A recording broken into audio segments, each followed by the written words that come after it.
السلام علیکم ویورز، میرا نام عطاء الرحمن اور آپ دیکھ رہے ہیں عطاء بخاری یوٹیوب چینل۔ قرآن کریم کی مسلسل ایکسپوزیشن کے سلسلہ میں آج ہم سورہ البقرہ کی آیت نمبر 274 کی ایکسپوزیشن کریں گے۔ یہ آیت یہاں سے شروع ہو رہی ہے، الذین ینفقون اموالہم، جو لوگ اپنا مال اللہ کی راہ میں خرچ کرتے ہیں، اللہ کی راہ میں کھلا رکھتے ہیں۔ ہم نے پہلے بھی بتایا تھا کہ یہ جو فی سبیل اللہ ہے، چونکہ پیچھے یہ آیت یہ الفاظ آ رہے ہیں فی سبیل اللہ، تو اس یہاں پر نہیں ہے الذین ینفقون اموالہم، جو لوگ اپنا مال کھلا رکھتے ہیں۔ کہاں؟ اللہ کی راہ میں، جیسے کہ فی سبیل اللہ پیچھے آئے۔ وہاں پہ ہم نے بتایا تھا کہ فی سبیل اللہ کا مطلب ہوتا ہے ان دی کاز آف اللہ، یعنی اللہ کا جو کاز ہے وہ کیا ہے؟ تمام انسانیت کا فائدہ، عالمگیر انسانی فائدہ، یہ ہے جی اللہ کا مقصد۔ یہ نہیں ہے کہ کوئی خاص قوم یا کوئی افراد یا کوئی جماعت سارے کے سارے فوائد جو ہیں وہ سمیٹ لے، بالکل نہیں۔ اللہ کی مخلوق ہے تمام کی تمام، تو اس کا جو قانون ہے وہ بھی تمام انسانیت کے لیے فائدہ مند ہے۔ تو یہ نہیں ہے کہ کوئی مخصوص قوم ہے جو اللہ کی پسندیدہ ہو، بالکل نہیں۔ جو قوم بھی اللہ کے قوانین کے اوپر ہوتی ہے وہ اپنا جتنا بھی اس کا زندگی کے معاملات ہیں وہ اس کے بہتر ہو جاتے ہیں، جو قوم بھی اللہ کے قانون کے اوپر ہوتی ہے۔ تو یہ کوئی مخصوص قوم کی بات نہیں۔ قرآن کریم جو ہے یہ جو ریجنل باتیں ہیں، علاقائی باتیں ہیں، وہ نہیں کرتا، یونیورسل بات کرتا ہے۔ تو یہاں پر یہ چیز سمجھ آ گئی کہ فی سبیل اللہ کیا ہوتا ہے، جیسے کہ پیچھے ہم بتا چکے ہیں، تمام انسانیت کے فائدے کے لیے جو کام کیا جائے وہ فی سبیل اللہ ہے۔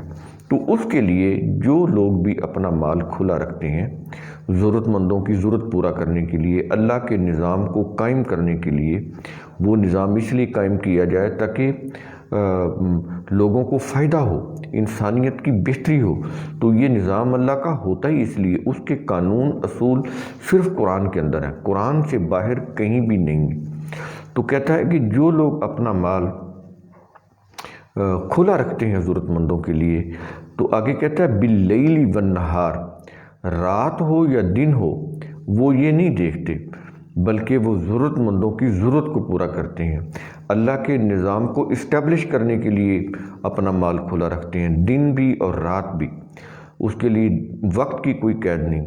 اور آگے کہتا ہے سرًا وعلانیۃً، چھپا کر اور ظاہر کر کے۔ اگر کوئی چھپا کر دے سکتے ہیں تو وہ چھپا کر دیتے ہیں۔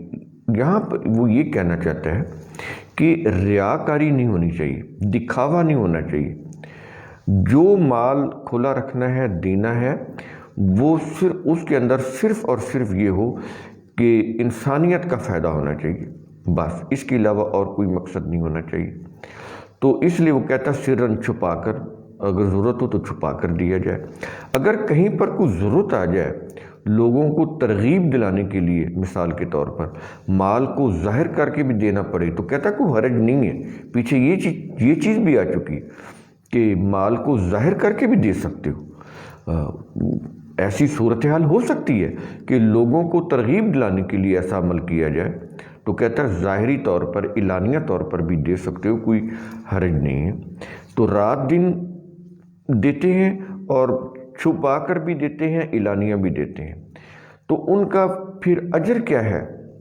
کہتا ہے فَلَهُمْ أَجْرُهُمْ عِنْدَ رَبِّهِمْ، تو ان کے لیے ان کے رب کے ہاں اجر ہے۔ اب یہاں پر دیکھیں عِنْدَ رَبِّهِمْ، رب، یہاں پر رب کا لفظ لے کر آ رہا ہے۔ اس کا مطلب کیا ہے؟ کیوں لے کر آ رہا ہے یہ لفظ، رب کا جو لفظ؟ اس لیے کہ جب اللہ کے قانون کی روح سے تم نظام قائم کرو گے کسی بھی اسٹیٹ کا یا سوسائٹی کا، تو انسانیت کی ربوبیت ہونے لگی گی۔ ربوبیت رب سے ہے۔ رب کا کیا مطلب ہے؟ کہ کسی چیز کو اس کے نقطہ آغاز سے لے کر اس کے نقطہ انجام تک بناتا چلا جائے، اور وہ چیز اس نے جو کچھ بننا ہو وہ بن جائے، اور لوگوں کو وہ بلا معاوضہ دے۔ دیکھیں سورج کی روشنی، اس کے لیے سورج کی حرارت اس کے لیے انسانوں کو کوئی خرچ نہیں کرنا پڑتا، کوئی محنت نہیں کرنی پڑتی. یہ ہوتا ہے رب جو بلا معاوضہ بلا محنت کے دے اور جتنی ضرورت ہے اتنا دے، تو اس کو رب بولتے ہیں. بر وقت دے تو یہ رب کی خصوصیات ہے. تو اندہ ربہم اس کے رب کی طرف سے ہے. کیا مطلب کہ جب تم اس کے قوانین کو امپلیمنٹ کرو گے اسٹیٹ کی سطح کے اوپر تو پھر کیا ہوگا، انسانوں کی ربوبیت ہونے لگے گی، ان کو رزق ملنے لگ جائے گا. سارا جتنا بھی موسٹلی جو پرابلم ہے معاشرے کے اندر وہ تو رزق کا ہے، اس کی تقسیم کا ہے. اور رزق تو اللہ نے کائنات کے اندر رکھا ہوا ہے. رزق میں تو کوئی کمی نہیں ہے. کمی کہاں پہ ہے؟ اس رزق کے نظام کی جہاں پر ڈسٹریبیوشن کی بات ہوتی ہے جو اللہ نے انسانوں کے ہاتھوں میں رکھی، اپنے ہاتھوں میں نہیں رکھی، انسانوں کے ہاتھوں میں رکھی ہے کہ وہ اللہ کے قانون کی روح سے اسٹیٹ کا نظام بنائیں. اس نظام کے تحت پھر لوگوں کا جتنی بھی ضروریات ہے، ان کی رزق کی ضروریات ہے، ان کی جسمانی نشو و نما ہے، تو ان کی مینٹل گروتھ ہے، اس کا وہ بندوبست کریں. جسمانی ضروریات میں تو اس کی یہ خوراک بھی آ جاتی ہے، رہائش بھی آ جاتی ہے، لباس بھی آ جاتا ہے، ہیلتھ کے ریلیٹڈ چیزیں آ جاتی ہیں، میڈیسنز ہیں وہ آ جاتی ہیں. تو یہ دیکھیں جیسے اسکینڈینیوین کنٹریز کے اندر اسٹیٹ کی ذمہ داری ہوتی ہے، تو یہ بالکل اللہ کے قانون کی روح سے ہے. انہوں نے اپنا لیا، انہوں نے مسلمان ہو کر بھی چھوڑ دیا. تو یہ چیزیں ان کے اندر تو اسٹیٹ کی سطح کے اوپر وہ ساری ذمہ داریاں ان کے اوپر آ جاتی ہیں. تو یہ اجر ہوتا ہے ان کو اپنے رب کی طرف سے ملتا ہے کہ ان کی جتنی بھی جسمانی ضروریات جو میں نے ابھی بتائیں. اور مینٹل گروتھ کی ذمہ داری کیا ہوتی ہے؟ ایجوکیشنل انسٹیٹیوشن کسی بھی ملک کے اندر تعلیمی ادارے بچوں کو ایجوکیٹ کرنا، ان کی ذہنی تربیت کرنا، ان کو اس قابل کرنا کہ وہ اپنے پاؤں پر کھڑے ہو سکیں، زمانے کے حالات کے مطابق اپنی روزگار کی سرگرمیاں ادا کر سکیں، اپنی ایفرٹس اپنی صلاحیتوں کو استعمال کر سکیں، آگے بڑھ سکیں. تو اس کے لیے تو بنیادی چیز تعلیم ہے. تو یہ ذہنی اور جسمانی دونوں طرح کی ضروریات اس ریاست کی ذمہ ہوتی ہے. کہتا ہے جب میرے قوانین کو جب تم امپلیمنٹ کرو گے تو پھر تمہاری جسمانی ضروریات بھی پوری ہوں گی اور تمہاری جو ذہنی ضروریات ہیں وہ بھی پوری ہوں گی. تو ہم نے دونوں چیزوں کو آپ کے سامنے کھول کر بیان کیا کہ جسمانی طور پر ذہنی طور پر جو بھی چیزیں ہیں وہ ریاست کی ذمہ ہیں، قوانین اللہ کے ہیں. رزق کی پیداواری صلاحیت زمین کے اندر اللہ نے رکھی ہوئی ہے، ڈسٹریبیوشن نظام کے ہاتھوں میں دی ہے جو انسانوں نے بنانا ہے ریاست کی سطح کے اوپر. یہ بڑی بنیادی چیزیں ہیں. جب تک یہ نہیں سمجھ آئیں گی قرآن سمجھ نہیں آئے گا. یہ کچھ ثواب گناہ کی تصور دینے والی کتاب نہیں ہے، یہ اللہ کا قانون ہے اس کے اندر جو بیان ہوا ہے. تو اس قانون کو سمجھنا پڑے گا. تو اس کو جب سمجھیں گے تو پھر یہ قرآن سمجھ آئے گا. تو یہ ہے جی فَلَهُمْ أَجْرُهُمْ عِنْدَ رَبِّهِمْ. بظاہر آپ ترجمہ پڑھ کر گزر جاتے ہیں لیکن کبھی سوچتے نہیں کہ اس کے اندر کتنی حقیقتیں اس کے اندر چھپی ہوئی ہیں. فَلَهُمْ أَجْرُهُمْ عِنْدَ رَبِّهِمْ. تو کہتا ہے کہ اس طرح سے تم نظام بناؤ جیسے اللہ کے قانون کا نظام، اس کے قانون کی روح سے جو ربوبیت کا نظام ہونا چاہیے. ربوبیت کیا ہے؟ کہ تمام انسانوں کو بلا امتیاز روزگار ملے، ان کی نشو و نما ہو، جسمانی بھی ذہنی بھی. اس کے اندر تعلیم بھی آ گئی، خوراک، رہائش، لباس، یہ ساری چیزیں آ گئی. تو آگے کہتا ہے جب یہ کچھ کر لو گے تو پھر اس کا نتیجہ کیا ہوگا؟ وَلَا خَوْفٌ عَلَيْهِمْ وَلَا هُمْ يَحْزَنُونَ. تو ان پر نہ کوئی خوف ہوگا نہ وہ غمگین ہوں گے.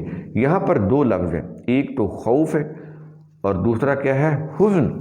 خوف کیا ہوتا ہے؟ بیرونی خطرہ، ایکسٹرنل فیئر. اور حزن کیا ہوتا ہے؟ اندرونی خطرہ، انٹرنل فیئر. تو بیرونی خطرہ کوئی بھی وہ ملک کے اندر بھی ہو سکتا ہے، بیرون ملک سے کسی حملہ ہونے کی صورت میں بھی ہو سکتا ہے، یا بھوک کا خطرہ بھی ہو سکتا ہے، موت کا خطرہ بھی ہو سکتا ہے. جب انسان کا عمل اچھا نہ ہو، پہلے تو اس کی سوچ اچھی نہ ہو، پھر اس کا عمل اچھا نہ ہو، تو وہ قومیں پھر دنیا میں تباہ ہو جاتی ہیں.